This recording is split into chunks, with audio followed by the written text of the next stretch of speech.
Združene države Amerike se pripravljajo na blokado Hormuške ožine. Ali nekaj takega. Vse skupaj je nekoliko zapleteno, ampak dovolite, da razložim. Po 21 urah pogajanj v Pakistanu, podpredsedniku J.D. Vancu ni uspelo doseči dogovora z iransko delegacijo, da bi utrli pot od trenutnega premirja do dolgoročne rešitve. In čeprav morda ni presenetljivo, da strani niso dosegle končnega dogovora, saj te stvari trajajo dolgo, je bilo manj spodbudno, da ni bilo jasnega naslednjega diplomatskega koraka. Takrat je Trump razglasil blokado. Tokrat ne karantene, ampak pravo blokado ožine. To odpira kup vprašanj, začenši z natančno naravo prekinitve, saj lahko naslov, ki preprosto pravi blokada, povzroči napačno predstavo. Nato bomo preučili, kako bi Združene države to dejansko izvedle, kakšni bodo učinki blokade na trenutno ustavljeno vojno z Iranom in kakšna tveganja za stopnjevanje bi se lahko pojavila z drugimi državami. Ja, spet smo v situaciji, ko moramo se soočiti s svetom v vojni. V redu, začnimo z razumevanjem, kaj ta blokada je in kaj mi. Tukaj je Trumpova objava na Truth Social. Dovolite mi, da preberem zanimive dele in preskočim večino običajnega Trumpovega retoričnega balasta in bleščic. S takojšnjim učinkom začne ameriška mornarica postopek blokade vseh ladij, ki poskušajo vstopiti ali zapustiti Hormuško ožino. Na neki točki bomo dosegli stanje, ko bodo vsi lahko vstopali in izstopali, vendar Iran tega ni dovolil. Naši mornarici sem tudi naročil, naj iščejo in prestrežejo vsako plovilo v mednarodnih vodah, ki je plačalo pristojbino Iranu.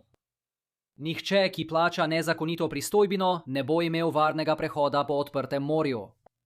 Začeli bomo tudi uničevati mine, ki so jih Iranci nastavili v ožinah. Vsak Iranec, ki bo streljal na nas ali na civilna plovila, bo poslan naravnost v pekel. Blokada se bo kmalu začela. V to blokado bodo vključene tudi druge države. In čeprav Trump tega ni storil, se vam zahvaljujem za vašo pozornost glede te zadeve. Zdaj vem, da na vrhu objave piše, da so vse ladje blokirane, vendar preostali del objave nakazuje, da gre v resnici za ustavitev ladij, ki plačujejo teheransko pristojbino za tankerje. V bistvu so iranske grožnje, da bodo napadle katerakoli druga plovila, ustavile veliko večino prehodov. Ameriška blokada je zasnovana tako, da prepreči preostalim ladjam plačevanje iranske zaščitnine. Če bi se savdski tanker z nafto nekako prebil skozi, ne pravim, da je to dobra ideja, ampak če bi se res nekako prebil, ni nobene možnosti, da bi ga Združene države ustavile. Medtem pa blokada, z velikimi črkami, pritegne veliko pozornosti.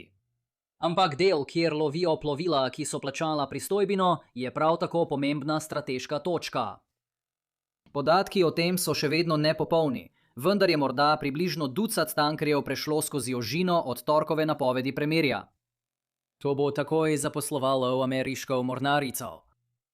Prejdimo k analizi, najprej se lotimo vprašanja, ali lahko Združene države to storijo in kako bi Združene države to izvedle. Vprašanje vremena je enostavno.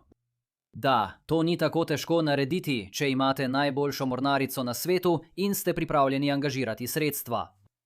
Ožina je navsezadnje ozko grlo. Vendar bo Združenim državam Amerike za nadzor nad Hormuzom potrebno bistveno več truda, kot ga potrebuje Iran, da ga zapre. Iranovo zaprtje temelji na grožnji izstrelitve raket na ladje. Nasprotno pa je ameriška blokada osnovana na prestrezanju, kar pomeni, da bodo mornarji morali ukrcati na kršeče ladje in jih prevzeti pod nadzor. Drugi zapleten del je, da ima Iran korist od tega, da ima ozemlje neposredno na najožjem delu ozkega prehoda. Da bi zmanjšali tveganje mornarice, bo CENTCOM želel svoje sile postaviti precej bolj jugovzhodno, v Omanski zaliv. Toda večja vrzel zahteva večjo pokritost. To bi lahko pomenilo, da bi odgovornost prevzeli dve udarni skupini letalonosilk, vključno z že prisotno Abrahamom Lincolnom in Georgeom H.W. Bushem, ki je nekje na poti v regijo, potem ko je konec marca odplul iz Virginije. Dodajte še nekaj dodatnih rušilcev in fregat, pa imate blokado. Opazili boste tudi, da je bilo v napovedi rečeno, da bodo sodelovale tudi druge države. Če je to uresničeno dejstvo in ne zgolj upanje za kasneje, bi si človek to mislil. Saudska Arabija in Združeni Arabski Emirati bi lahko patrolirali obalnim vodam na notranji strani ožine, vendar bi to le prisililo morebitne prebijalce blokade, da plujejo bližje iranski obali. Že smo videli, da so Združene države povsem sposobne zaseči nezaščitene ladje, ki delujejo v nasprotju s politiko Bele hiše. Edina zapletena stvar, ki si jo je treba zapomniti, je, da za vkrcanje tradicionalno potrebujete sredstva obalne straže. Takšnih sredstev je na voljo le omejeno število in če bi poskušali ujeti vsakega plačnika pristojbin, bi bilo to zelo naporno. Samo predstavljajte si, kaj bi se zgodilo, če bi Združene države namesto tega postavile svojo postojanko blizu malajške ožine in pustile, da kršitelji pridejo k njim. Svetovni požar se še bolj razplamteva. Pustimo logistiko ob strani, poglobimo se v strategijo. Uvod vse to je, da Trump ves čas pravi, da Iran nima adutov. Še en razlog za frustracijo zaradi tistega prekletega srečanja 28. februarja 2025 v Beli hiši. Ta fraza je zdaj zasidrana v našem besednjaku, tudi za to iransko vojno, ki se je začela natanko 1 leto po tem datumu. Ironija te posebne situacije je, da Trump priznava, da je Hormuška ožina izjema pri iranskem pomankanju adutov. Toda ožine so dejanska zbirka adutov in so običajno zmagovalna kombinacija.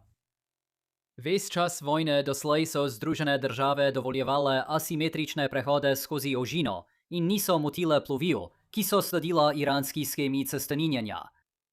Razlog za to je bila nenavadna politična situacija, o kateri moramo na tem kanalu nenehno razpravljati. Glavna ovira, da bi Trump nadaljeval vojno, ni vojaški izid, temveč politična. Natančneje, to je inflacija v Združenih državah, ki je prejšnji mesec poskočila na 3,3%. Ta ista nenavadna politična dinamika je povzročila tudi tista čudne izjeme, ki so jih Združene države dale državam, ki so poskušale uvažati nafto iz Rusije ali Irana. Administracija se je trudila z vsemi mogočimi triki, da bi ohranila cene nafte nizke. No, zdaj Trump menja taktiko. Če bo ta blokada začela veljati, se bodo cene nafte verjetno znova zvišale. Z manj tankerji na svetovnem trgu se ponudba zmanjša, cene pa narastejo. Moram reči verjetno, ker je blokada mišljena kot sredstvo pritiska, da bi Iran prisilili k popolni ponovni odprtvi ožine. In skupaj z napovedjo so Združene države poslale nekaj rušilcev v ožino, da bi začeli čistiti morebitne iranske mine, ki so jih morda, ali pa tudi ne, pustili tam. Možno je, da bi ta prisilna strategija lahko pospešila pričakovanja trga glede popolne odprtosti. Na to ne bi stavil, vendar moram izpostaviti to možnost. Enako velja za trg, ki na te operacije razminiranja gleda kot na prvi korak k uvedbi spremstva tankerjev in poskuša ugotoviti, kdaj bi Združene države lahko uvedle takšno spremstvo. Če pogledamo širše, je Bela hiša po pomankanju jasnega napredka v tem krogu pogajanj sprejela manj zaostrujoč ukrep. Bolj očitna poteza bi bila nadaljevanje bombardiranja. Prvotno sem nameraval danes govoriti o tem, kdo ima več koristi od kratkoročnega premirja, vendar bomo očitno morali to temo obravnavati kasneje. Namesto tega skuša Trumpova administracija spremeniti zaprtje ožine iz enostranske koristi za Iran v pravo jedrsko opcijo. Jasno je, da bo prišlo do nadaljnjih političnih kazni znotraj Združenih držav, vendar nisem prepričan, kako daleč je Trump od svojega najnižjega praga v anketah. Kljub vsemu, kar se dogaja v Iranu in kljub vsem komentarjem, ki jih vidite na družbenih omrežjih o težavah s situacijo, Trump nekako ohranja podporo v anketah v visokih 30%. Prav tako sem že prej omenil možnost, da Trump sploh ne skrbi za svoje rezultate v anketah, glede na to, da je omejen s številom mandatov do leta 2028. Zato ni jasno, ali lahko Iran zdrži dlje kot Trump glede, recimo, vprašanja obogatitve urana, preden Iran bankrotira, ker ne more prodajati svoje nafte. To si lahko predstavljate. Vance in, v nekoliko manjši meri, Rubio nista posebej zadovoljna s to strategijo. Saj je republikanska stranka tista, ki bo na volitvah utrpela škodo, In oba lahko vidita, kako ima možnosti za leto 2028 polzijo iz rok.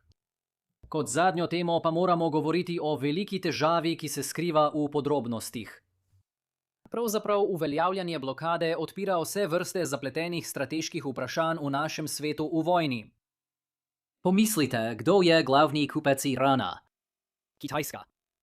Če prestrežete plovilo, ki prevaža nafto na Kitajsko, kako bo Peking odgovoril na to situacijo? Poskušati priti do trdnega zaključka tukaj postane zapleteno, ker ima Kitajska nasprotujoče si interese. Obremenjevanje ameriške vojske z vojno v Iranu, ki na koncu ne vodi nikamor, bi bilo odlično za njene možnosti, da kasneje zavzame Tajvan. Ampak Kitajska si tudi želi poceni nafte. In dlje kot je ožina zaprta, v kakršnikoli meri, dražja je nafta na splošno.